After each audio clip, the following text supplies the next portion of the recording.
Transcription number 497. Get ready to write. Start.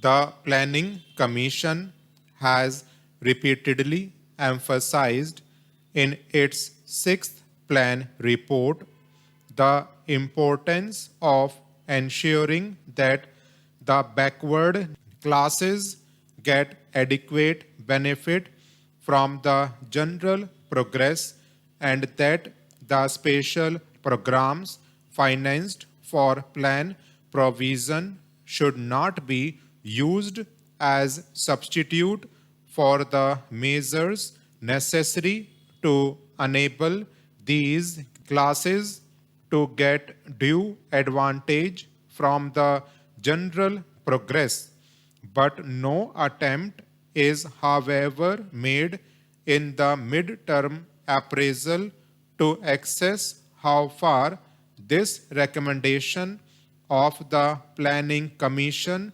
was effectively implemented by the central and the state governments. There is reason to believe that, as before, adequate benefits did not accrue to the backward classes from the general progress. No doubt some significant progress has been made in the field of education, but here too shortfalls are very glaring. Our speed in the direction of literacy has not kept pace with the increase of our population, and today there are more illiterates in India than there were in 1951. The mid-term appraisal itself confesses that the standard of education both at the primary and at the secondary stages has gone down. There has been no improvement so far as the discipline of the students is concerned. No attempt whatever has so far been made to cultivate in the students the democratic spirit, to educate them in the art of democratic citizenship, to befit them for discharging their duties as democratic citizens.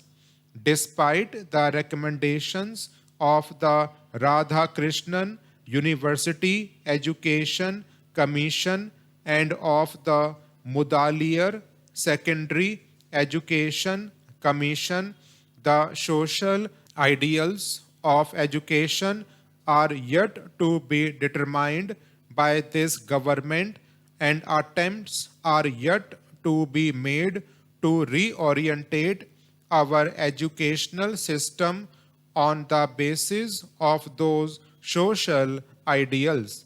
The directive principles of state policy required that by January 1961, provision for free and compulsory education for all children up to the age of 14 was to be made by the state. I do not know if even by the end of 7th 5-year plan it would be possible for us to provide free and compulsory education to all children up to the age of 14. It is but obvious that in the last 2 years we have not made any significant progress in achieving the social objectives of the Constitution laid down in the directive principles. It might be maintained that I have enlarged the scope of the special objectives. The Planning Commission had no business to limit the scope of the social objectives of the Constitution. It has only to implement the directives for the state. Secondly, I wish to point out that in the sixth five-year plan, special attention was invited to three objectives. First, as citizens, men and women equally have the right to adequate means of livelihood.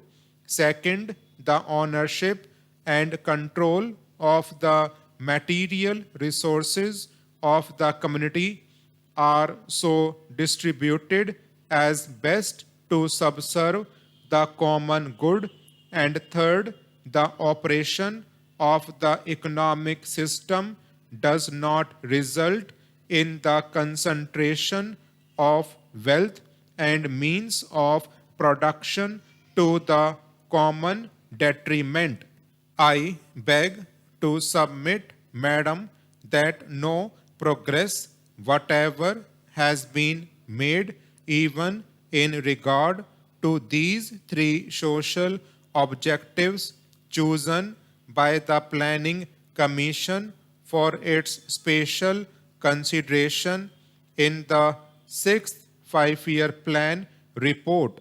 Madam, I may point out that the directive principles of state policy also require the state to pay special attention to the promotion of cottage and rural industries, and even in the sixth five-year plan report, considerable stress was laid on this matter. But have we really made any significant achievement even in this matter? The mid-term appraisal confesses that there has been a certain decline in the production of gur and khandsari and vegetable oils. In great many other village industries, relatively a marginal increase in reported. The production of handloom cloth and khadi no doubt shows a sizable increase, but at the same time production is estimated to fall short of the plan target at the end of the sixth plan period by about 100 to 150 million meters.